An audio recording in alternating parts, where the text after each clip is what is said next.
আসসালামু আলাইকুম রহমতুল্লাহ। তাকওয়ার গুরুত্ব নিয়ে এই ঘটনাটি উপস্থাপন করা হয়েছে।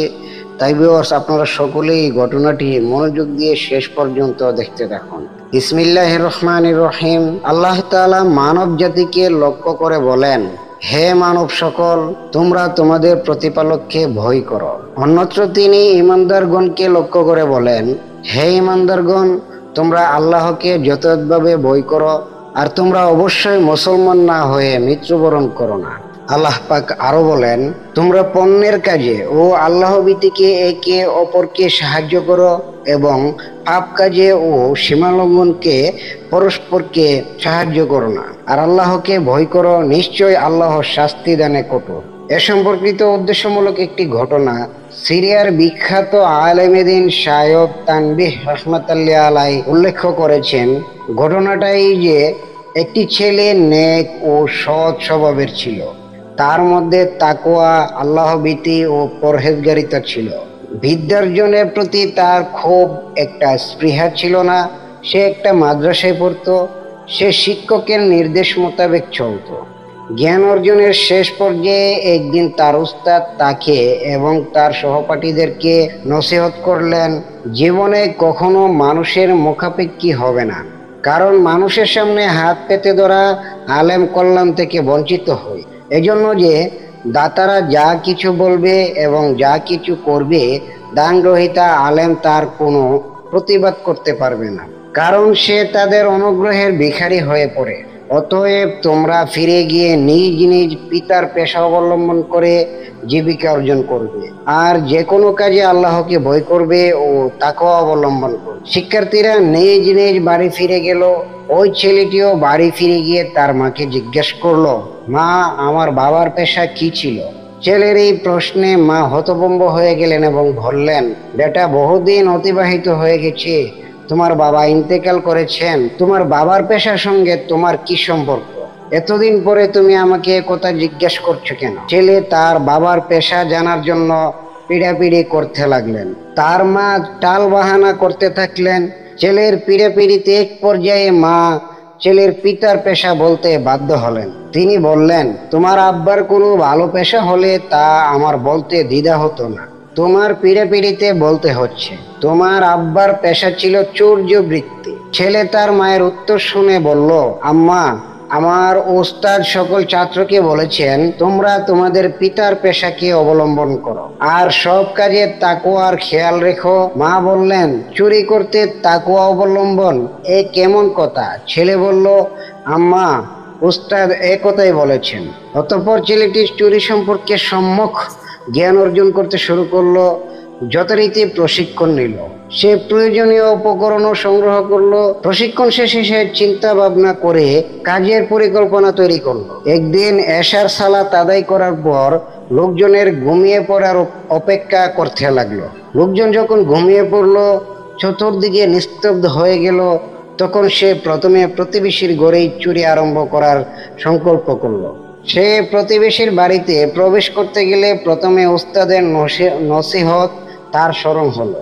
সে মনে মনে বলতে লাগলো, প্রতিবেশীর ঘরে চুরি করো, তাতে কষ্ট দেওয়া, তাও তো তাকওয়া বিরোধী কাজ, এতে আল্লাহ তাআলা অসন্তুষ্ট হবেন। সুতরাং সে প্রতিবেশীর ঘর ছেড়ে অন্য ঘরের দিকে অগ্রসর হলো। সেটা ছিল এক ইয়াতিম অনাথের ঘর। এর ঘরে চুরি করাও তাকওয়া বিরোধী কাজ, কারণ আল্লাহ তাআলা ইয়াতিমের মাল ভক্ষণ করতে নিষেধ করেছেন। ফলে সে এ ঘর ছেড়ে অন্য ঘরের দিকে অগ্রসর হলো। এইভাবে যখন সে কোনো ঘরের কাছে আসে এবং চুরি করার ইচ্ছা করে, তখনই কিছু না কিছু ভাবনা তার মনে উদয় হয়।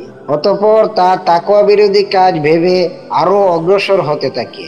এভাবে সে একটা ঘরের কাছে এসে দাঁড়ালো। এটা জনৈক ব্যবসায়ীর ঘর। সে একজন বিখ্যাত ব্যবসায়ী, তার একটা মাত্র কন্যা সন্তান। মনে মনে বলল, হ্যাঁ, এই ঘরে চুরি করা চলে। অতঃপর চাবি দিয়ে তালা খুলে ঘরে প্রবেশ করে দেখলো এতে অনেকগুলি কক্ষ রয়েছে। সে ওই বিশাল ঘরে ঘুরতে লাগলো, যেন সে চোর নয় বরং কোনো মেহমান। শেষে তার দৃষ্টি পড়লো একটা সিন্দুকের ওপর। সেটা খুলে দেখলো তা সোনা, চাঁদি, টাকা পয়সায় ভরপুর। সে সিন্দুক থেকে মাল ধন বের করার ইচ্ছা করলো, কিন্তু তার উস্তাদের উপদেশ মনে পড়লো। মনে মনে বলতে লাগলো, প্রথমত এই ব্যবসায়ী তার মালের জাকাত দিয়েছে কিনা তা জানা নেই, সব রেখে তার জাকাতের হিসাব পরিচালনা করা যাক। সুতরাং সে হিসাব সংক্রান্ত খাতাপত্র বের করে সঙ্গে আনা ছোট লঞ্চটি জেলে নিল এবং তার আলোতে খাতাপত্রগুলি তন্ন তন্ন করে দেখতে লাগলো। সে হিসাব কিতাবে বেশ অভিজ্ঞ ছিল। সে দ্রুত সম্পদের পূর্ণ হিসাব করে ফেলল এবং জাকাতের অংশ বের করে পৃথক রাখলো। হিসাব নিকাশে সে এমনভাবে ডুবে গিয়েছিল যে সময়ের কোনো খেয়াল ছিল না। হঠাৎ মনে হলো ফজরের সময় হয়েছে। সে নিজের মনেই বলল, তাকওয়ার চাহিদা হচ্ছে প্রথমে ফজরের সালাত সমাপন, তারপর কাজ। সে ঘর থেকে বের হয়ে আঙ্গিনায় এসে উজু করলো, তারপর সালাতের জন্য ইকামত দিল। ঘরের মালিক ইকামত শুনে ঘাবড়ে গিয়ে ঘুম থেকে জেগে উঠলো। নিচের দিকে তাকিয়ে দেখতে পেল ছোট্ট একটি লম্পট টিপ টিপ করে জ্বলছে, সিন্দুক খোলা এবং তার সম্মুখে এক তরুণ সালাত আদায় করার জন্য ইকামত দিচ্ছে। ঘরের গৃহিণীও জেগে গেছে। সে এইসব দেখে স্বামীকে জিজ্ঞেস করলো, ওখানে কি হচ্ছে? গৃহকর্তা বলল, আমি তো কিছুই বুঝতে পারছি না। অতঃপর সে দোতলা থেকে নেমে ওই তরুণের কাছে গিয়ে বলল, তুমি কে আর তুমি করছোই বা কি? চোর ছেলেটি বলল, প্রথমে সালাত পরে কথা। ঘরের মালিক যথেষ্ট ঘাবড়ে গিয়েছিল। তরুণ তাকে বলল, আপনি শীঘ্রই উজু করে আসুন। সে উজু করে এলো। তরুণ বলল, আপনি সালাত ইমামতি করুন। সে তরুণকে বলল, না, বরং তুমি ইমামতি করো। তরুণ বলল, আপনি এই ঘরের মালিক, আপনি ইমামতি করার বেশি হকদার। সে এসব চিন্তাই করতে পারেনি। সে নিজের জানমাল নিয়ে সংক্ষিপ্ত। কোনো রকমে সালাত শেষ করলো। ভয় ও শঙ্কায় তার মনের অবস্থা ভালো ছিল না। সালাত শেষ হলে মালিক বলল, এখন বলো তুমি কে? এখানে কি উদ্দেশ্যে এসেছো? আমার সিন্দুক খোলা কেন? তরুণ বলল, আমি চোর, চুরি করার জন্য এসেছি। কিন্তু আপনি বলুন, জাকাত আদায় করেন না কেন? আমি আপনার খাতাপত্রগুলি পরীক্ষা নিরীক্ষা করে দেখেছি, আপনি 6 বছর থেকে জাকাত আদায় করেননি। এটা আল্লাহর হক, যা ফরজ। আমি হিসাব করে দিয়েছি এবং জাকাতের মাল পৃথক করে রেখেছি, যাতে আপনি জাকাতের হকদার ব্যক্তিদেরকে পৌঁছে দিতে পারেন। একথা শুনে গৃহস্বামী স্তম্ভিত হয়ে গেল। তুমি এসব কি করেছ? তুমি কি পাগল? সে বলল, আমি পাগল নই, সম্পূর্ণ সবল ও সুস্থ জ্ঞান সম্পন্ন ব্যক্তি। গৃহকর্তা বলল, তাহলে তুমি চুরি করছো কেন? উত্তরে ছেলেটার সম্পূর্ণ কাহিনী ব্যবসায়ীকে শোনালো। ব্যবসায়ী ছেলেটির সহজ সরল সুদর্শন চেহারা এবং হিসাব নিকাশে তার দক্ষতা দেখে মুগ্ধ হয়ে সেও স্বামী স্ত্রীর কাছে গেল এবং তরুণ চোর সম্পর্কে সব বিভ্রান্ত খুলে বলল। অতঃপর সে বলল, তুমি তোমার একমাত্র কন্যার বিবাহের জন্য পেরেশান ছিলে, আল্লাহ তাআলা তোমার ঘরে পাত্র পাঠিয়ে দিয়েছেন। সবকিছু শুনে স্ত্রীও একমত পোষণ করলো। অতঃপর সে তরুণ ছেলেটার নিকটে সে বলল, দেখো, চুরি করা জঘন্য কাজ। তোমার ধন সম্পদ দরকার হলে এবং তুমি চাইলে আমি তোমাকে আমার সম্পদের অংশীদার করতে পারি। তরুণ বলল, সেটা কিভাবে? ব্যবসায়ী বলতে লাগলো, আমার একটিমাত্র কন্যা, আমি তার বিবাহ তোমার সঙ্গে দিতে চাই। আমি তোমাকে আমার সম্পদে প্রধান হিসাবরক্ষক হিসেবে নিয়োগ করতে চাই। তোমাকে বাসস্থান ও প্রয়োজনীয় অর্থ আমি প্রদান করব।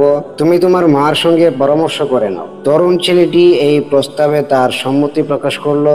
সে তার মাকে বলতেই তিনি রাজি হলেন।